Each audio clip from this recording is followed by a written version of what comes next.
चलो देखिए बच्चों, प्रश्न नंबर 10 लिया है। ये वाला प्रश्न उदाहरण से है वैसे, लेकिन इस प्रश्न को कई बार एग्जाम में पूछा गया है, तो आप इसको अच्छे से फोकस कीजिएगा। ठीक है, हल करते हैं। आपको क्या दिया गया प्रश्न में? एक द्विघात बहुपद ज्ञात कीजिए। क्या ज्ञात करना है? द्विघात बहुपद।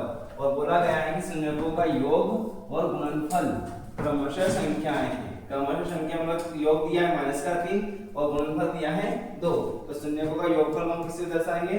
मान लेते हैं कि जो संयोजकों का योगफल है वो अल्फा प्लस बीटा है। ठीक है, हमेशा अल्फा प्लस बीटा ही मान के चल लोगे।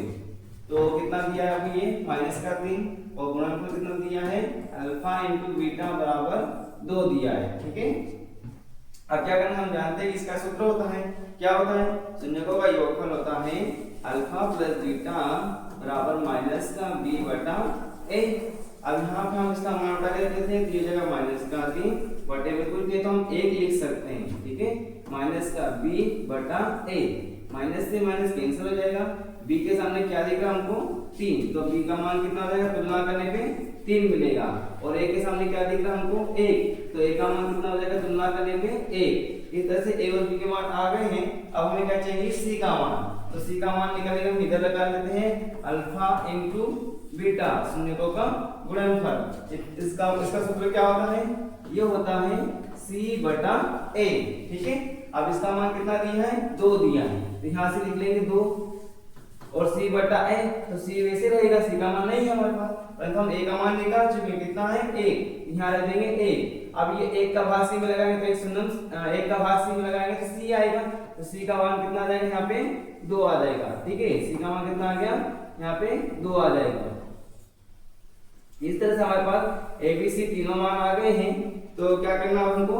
द्विघात बहुपद ज्ञात करना है। और द्विघात बहुपद का मानक रूप क्या होता है?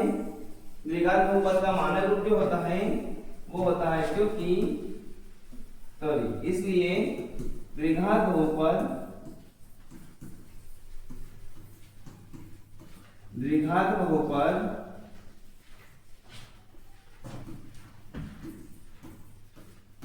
x⁴ plus bx plus c।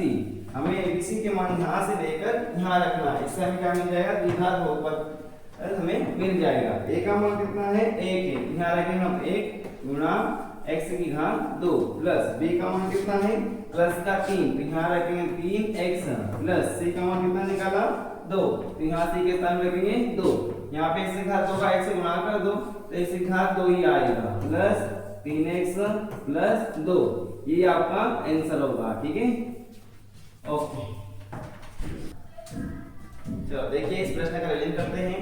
आपने को प्रश्न में ही दिया गया था कि जो योग दिया है, तो योग को हम किससे दिखाते हैं? अल्फा प्लस बीटा से। तो ये हमने यही से उतार दिया, प्रश्न से उतारा है। कितना दिया था? -3। और गुणनफल दिया है आपको, कितना दिया है गुणनफल हमको? गुणनफल 2 दिया है। तो गुणनफल क्या हो जाता है? अल्फा इंटू बीटा, यानी डॉट जो होता है वो गुणा को दिखाता है। ठीक है, तो अल्फा इंटू बीटा में कितना दिया आपको? प्रश्न में 2 दिया है। और हम जानते हैं इसका सूत्र क्या होता है? इसका सूत्र होता है -b/a। हमने यहाँ से इसका मान उठाया और इसके स्थान रखा -3, इसके बट्टे में कुछ नहीं था तो 1 रख दिया। बराबर में क्या चल रहा था? -b/a। माइनस से माइनस काट के b तुलना करके a और b के मान यहाँ से निकाल लिए। ऐसा ही हमने सेम इधर सूत्र लगाया अल्फा इंटू बीटा का। ये कितना होता है? c/a। ठीक है, ये कितना होता है? c/a। तो यहाँ पे हमने c का मान अल्फा इंटू बीटा का मान उठा के यहाँ से यहाँ रख लिया नीचे, यहाँ पे आ गया 2 और c का मान नहीं था और a का मान ज्ञात कर चुके थे यहाँ पर, तो यहाँ पर रख देंगे इस जगह पे, तो जगह c/a। ठीक है, 1 का भाग से लगाएंगे c आएगा, c का मान आ गया 2। हम ये जानते हैं कि द्विघात बहुपद का जो मानक रूप होता है वो क्या होता है? वो होता है x⁴ plus bx plus c। इसी से हमें द्विघात बहुपद मिलता है। हमने abc के मान उठा के यहाँ से यहाँ रख दिए तो हल कर दिया।